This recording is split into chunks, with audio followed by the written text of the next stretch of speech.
There is a silence that belongs only to the mountains, a quiet so profound it feels like the earth holding its breath. It is a silence that can swallow a person whole, or it can grant them the space to find the pieces of themselves they thought were lost forever. In this vast, cold theater of rock and snow, a person learns that survival is not merely about drawing the next breath, but about finding a reason to draw it. It is about discovering that even in the most desolate of landscapes, the human heart can stubbornly, inexplicably choose to grow. And sometimes it takes two lost souls, adrift in the same unforgiving wilderness, to remind each other that the simple act of being seen is a miracle powerful enough to hold back the encroaching dark, to coax a frozen world toward the promise of a thaw. It is a truth as old as the stones themselves, one that waits patiently in the biting wind and the endless white for someone to come along and live it. Asher knew this silence better than any man. It was his companion, his armor, his home. He had carved a life from the ribs of this mountain, a solitary existence walled in by towering pines and the judgment of the town that lay like a discarded toy in the valley below. He was a man built on the same scale as his surroundings, huge, broad-shouldered, with a wild tangle of dark hair and a beard that fell across his chest, a man who seemed more myth than mortal. He was moving through the trees, the crunch of his boots the only sound to defy the stillness, when he saw it. A splash of impossible color against the snow, a smudge of pale pink like a bruised dawn. He stopped, his breath misting in the frigid air. It was a woman, lying half buried in a drift, her face as white as the ground she lay upon. She was small, delicate, and dressed in a light pink prairie dress utterly unsuited for the brutal mountain winter. A fine silk, now torn and sullied, it spoke of a world far from this one. He saw the dark silken fall of her hair spread against the snow, her features exquisitely formed but etched with a deep, chilling stillness. She was Chinese, a stranger in a land that was not kind to strangers, and she had been left here to die. Asher felt a familiar, weary anger coil in his gut. He had seen the cruelty of the world below, which was why he had sought the solace of the peaks. He knelt, his large frame casting a shadow over her. He pressed two thick fingers to the side of her neck, expecting to find nothing. But then, a flicker. A thread of life so faint it was almost imperceptible. For a long moment he remained there, caught between the instinct to retreat back into his isolation and a deeper, more stubborn current of honor that refused to let him turn away. The mountain was silent, watching. He made his choice. With a grunt, he gathered her into his arms. She weighed almost nothing, a fragile bird with broken wings, and as he began the trek back to his cabin, her head lolled against his chest, the faint, desperate warmth of her a stark reminder of the life he had just decided to save. The journey back was a slow, deliberate march against the encroaching dusk. Asher held the woman close, his own body heat a desperate shield against the cold that sought to reclaim her. His cabin was a small, sturdy structure of hewn logs, nestled in a protective crook of the mountain, smoke curling from its stone chimney like a prayer. Inside, the air was warm and smelled of pine smoke and drying herbs. A fire blazed in the hearth, casting flickering shadows across the simple, spare room. He laid her gently on the cot he used for a bed, pulling a thick wool blanket over her fragile form.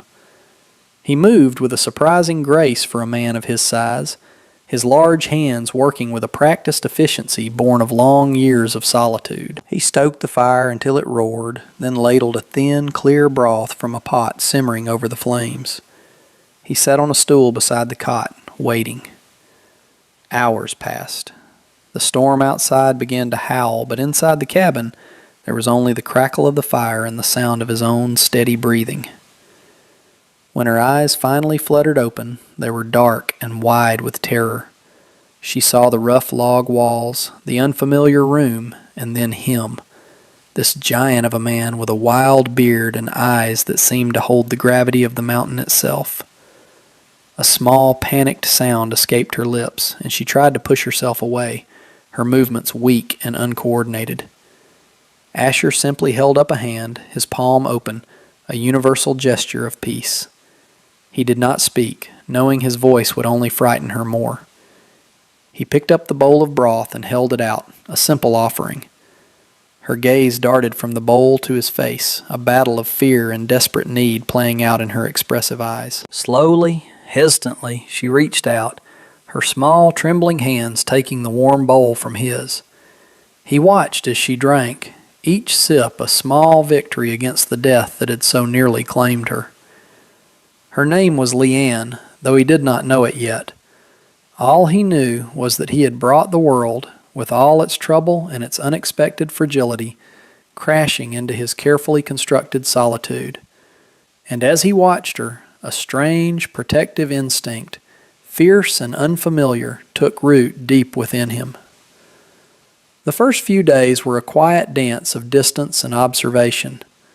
Leanne remained on the cot, her body slowly mending, while Asher went about his daily routines, always conscious of her presence.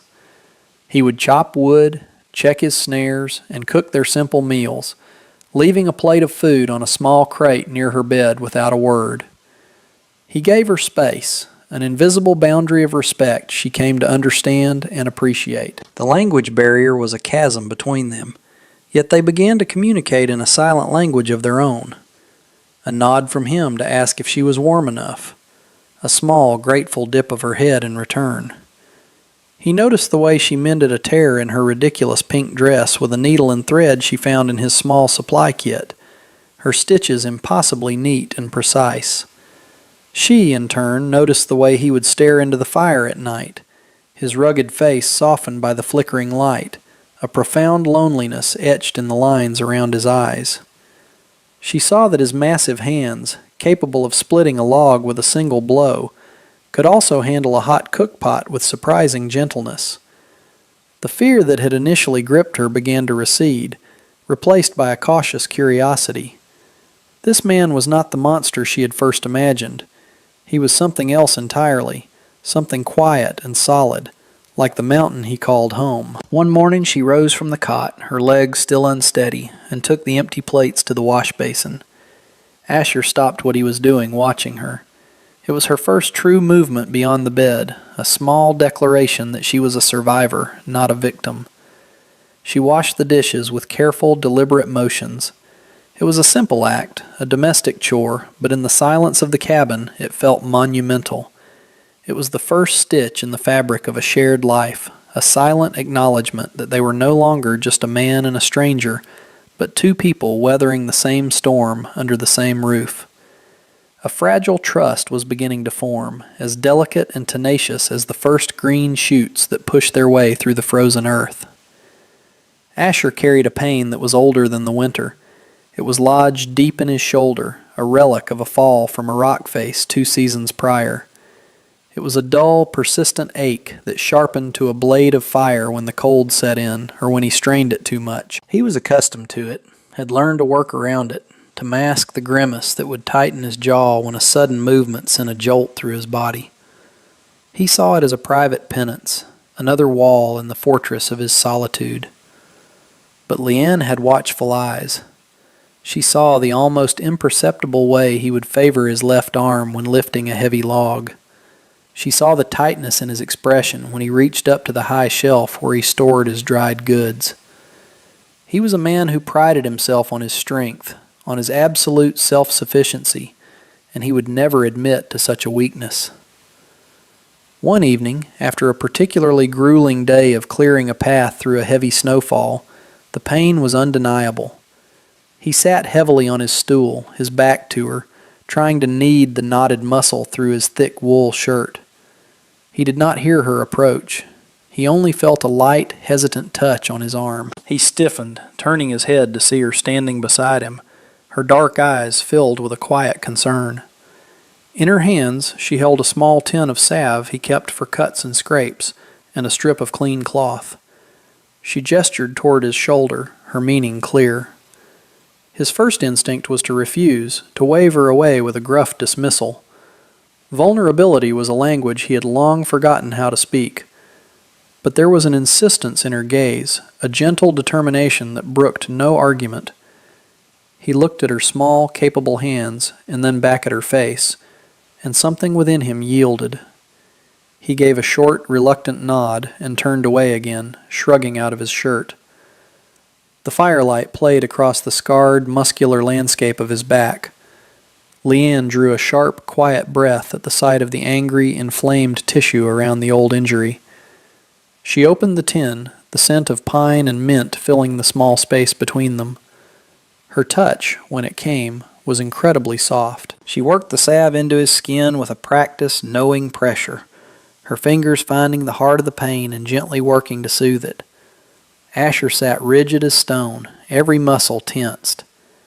No one had touched him with such tenderness in years, perhaps ever. It was an intimacy so profound it was almost painful, stripping away the layers of callus he had built around his heart.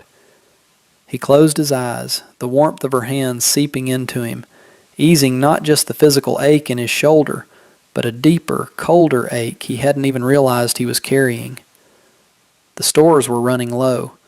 The flour sack was nearly empty, the coffee was gone, and the salt was a mere dusting at the bottom of its canister. A trip to Black Creek, the settlement in the valley, was unavoidable. Asher dreaded it. He had not gone down the mountain since the first snows, and he had no desire to face the prying eyes and wagging tongues of the townspeople. But now, he was not just providing for himself. He looked at Leanne, who was patching one of his shirts, her head bent in concentration. Leaving her behind was not an option, and the thought of taking her with him settled like a stone in his stomach. He explained his intention with gestures, pointing to the empty containers, then pointing down the mountain.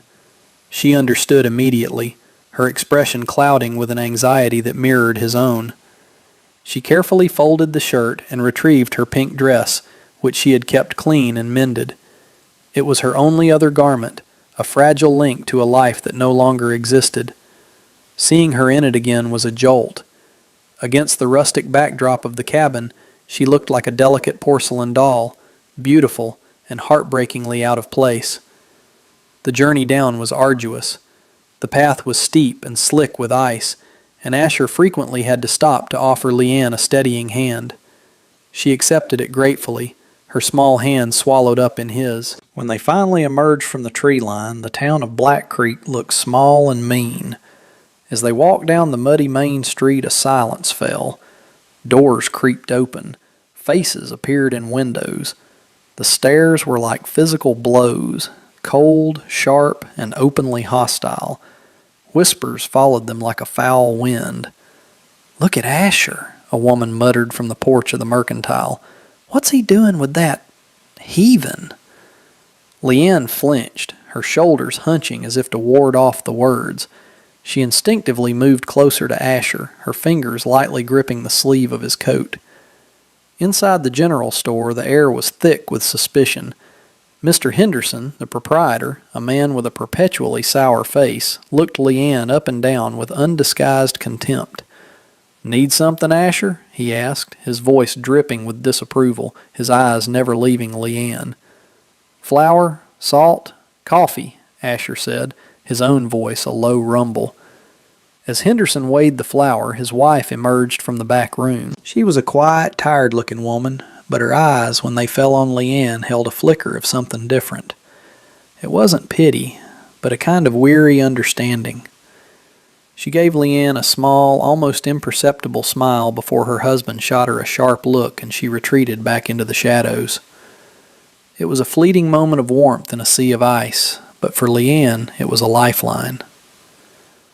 The hostility in Black Creek did not fade after their visit. It festered. News of the mountain man and his China doll, as they were cruelly dubbed, spread through the valley. The story became twisted and ugly in the telling, fueled by ignorance and fear. To the townspeople, Asher was no longer just a reclusive eccentric. He was a traitor, a man who had chosen the company of a foreign outcast over his own kind. He had broken an unspoken rule, and for that he would be judged.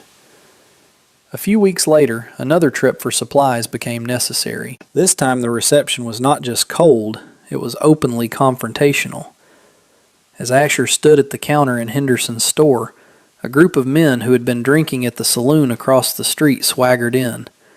Their leader was a burly rancher named Frank Miller, a man known for his loud mouth and short temper. "Well, well," Miller drawled, blocking the doorway. "If it ain't the king of the mountain and his little pet." Asher ignored him, keeping his back to the men as he paid for his goods. Leanne, who had been standing near the door, tried to make herself smaller, to fade into the rough wood of the wall. "I'm talking to you, Asher," Miller said, his voice growing louder. "What's the matter? You too good for a decent, God-fearing woman from your own town? Had to go and find yourself something exotic?" The other men snickered. Asher slowly turned, his face a mask of cold fury. His eyes were like chips of flint. "This is between you and me, Frank. Leave her out of it." "Oh, I think she's right in the middle of it," Miller sneered, taking a step toward Leanne. "Just curious what a thing like that costs." Leanne could not understand the words, but she understood the venom in his tone, the predatory look in his eyes. Fear, cold and sharp, pierced through her. She looked at Asher, her heart pounding in her chest. For a moment she felt a surge of despair. She was the cause of this. She was a danger to him, a blight on the quiet life he had built. That night, back in the safety of the cabin, the weight of her presence felt unbearable. As Asher slept, she quietly gathered her few belongings, the mended pink dress, a small comb he had given her. She would not be his burden. With a final, sorrowful look at the sleeping giant who had shown her such kindness, she slipped out the door and into the freezing darkness, determined to disappear and save him from the trouble she had brought. The moral center of a person is not tested in the quiet moments of solitude, but in the glaring, public arena of confrontation. It is there, under the weight of judgment, that a person's true character is forged and revealed. Asher woke to an empty cabin. A cold dread, colder than the morning air, seized him. He saw her footprints in the fresh layer of snow leading away from the cabin, heading not down the mountain, but deeper into the wilderness. He swore, a raw, angry sound, and began to track her, his long strides eating up the ground. He found her an hour later, huddled at the base of a large pine, shivering and lost. He said nothing, simply scooped her up into his arms and carried her back. The silence on their return was heavy with unspoken emotions, his anger at her foolishness, her shame at causing him pain. Later that week, the confrontation they had been avoiding found them. They were in town again, a trip Asher insisted upon, a silent statement that he would not be chased away. They were in the mercantile when the preacher, Reverend Miller, brother to Frank, entered. He was a man whose piety was a weapon he wielded with self-righteous certainty. He stood before them, his face grim. "Asher," he began, his voice ringing with sanctimonious authority, loud enough for the entire store to hear. "The good people of this town are concerned. They see you living in defiance of God's law, shacked up with this pagan woman. It is an affront to our community."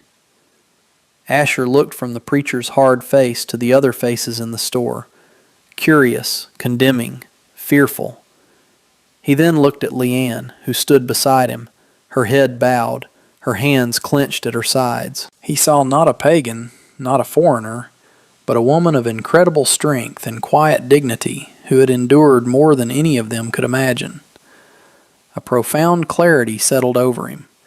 He had spent years hiding from this world, from its petty cruelties and its narrow minds. But hiding was no longer an option. He straightened to his full, formidable height, and when he spoke his voice was quiet but carried the weight of the mountain. "Reverend," he began, his gaze steady, "I've listened to you preach about charity, about loving thy neighbor. I've heard the words, but I've been watching the actions. I see a woman here who was left to die, and not one of you offered a hand. I see a woman who has shown more kindness in a few months than I've seen in this town in 10 years. He took a step closer, his presence seeming to fill the entire room. You talk about God's law. The only law I see being broken is the law of basic human decency. She is not a thing. She has a name, and her worth is not for you or anyone else in this town to decide. If that's an affront to your community, then I want no part of it. He placed his hand on the small of Leanne's back, a simple, protective gesture that was also a declaration. We'll be leaving. He guided her out of the store, leaving a stunned silence in his wake. As they walked away from the town and toward the sanctuary of the mountains, they did not look back. The walk back to the cabin was steeped in a new kind of silence.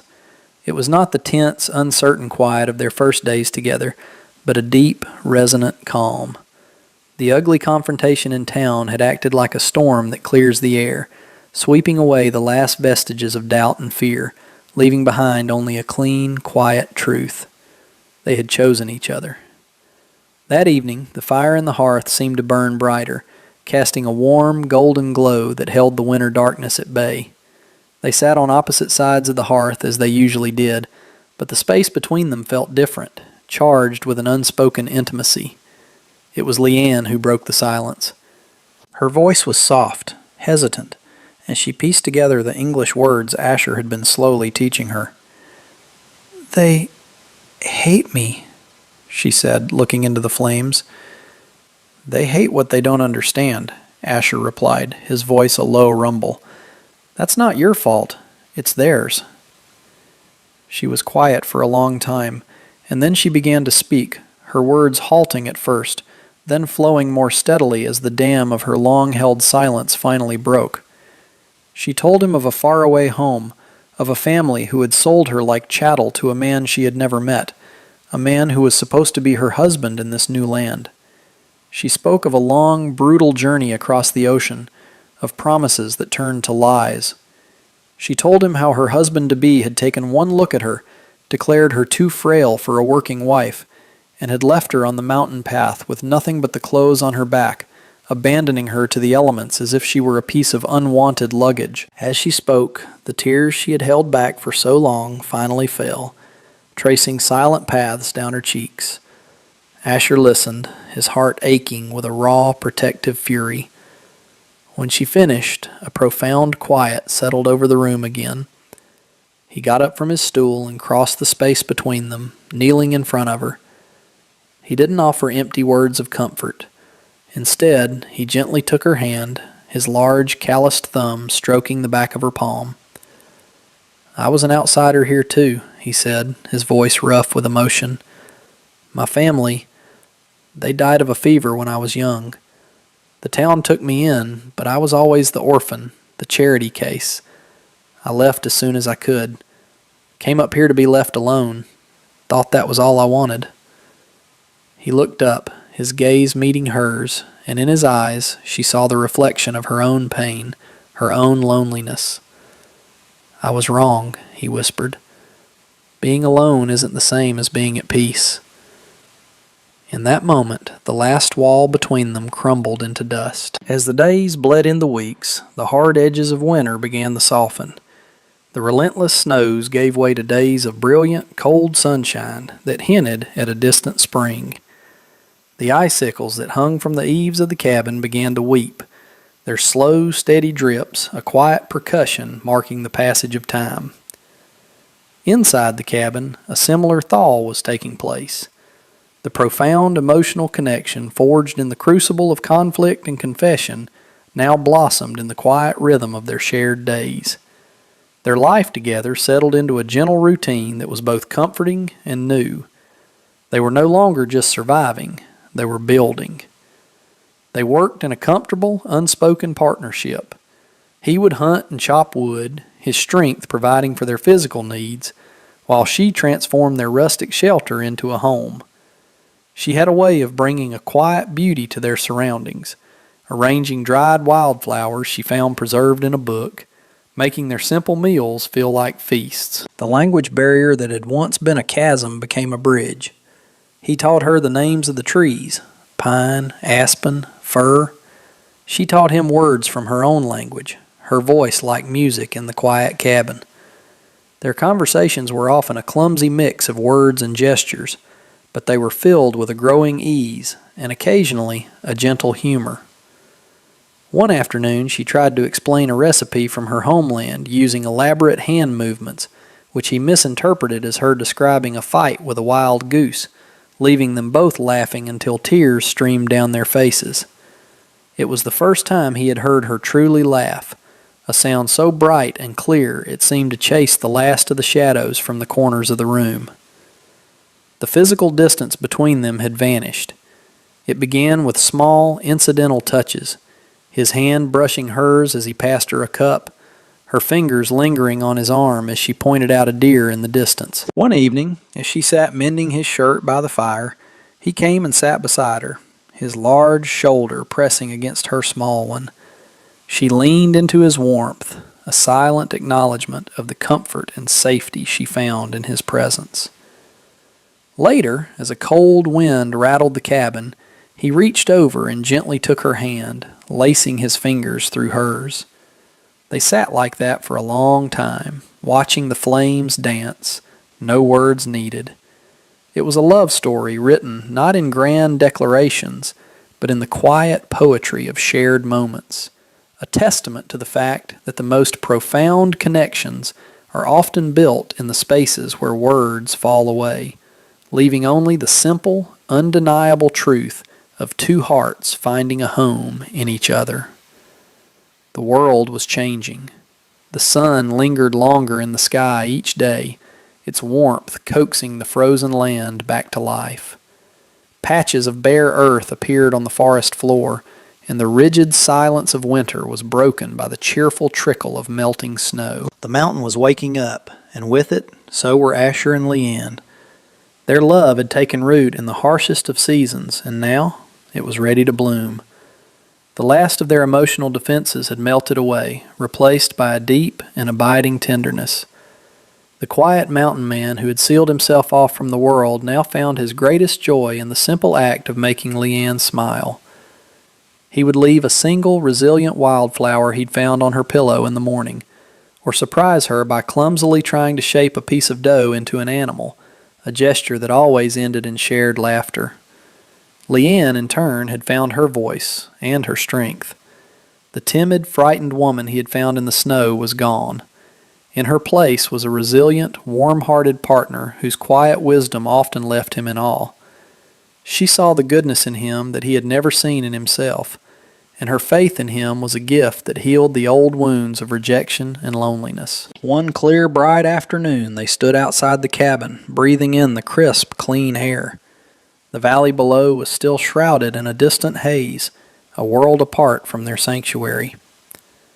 Asher wrapped his arms around her from behind, pulling her back against his chest.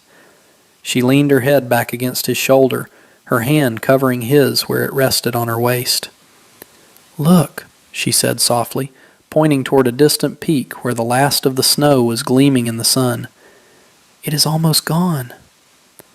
"Spring's coming," he murmured into her hair, his voice filled with a contentment he had never known.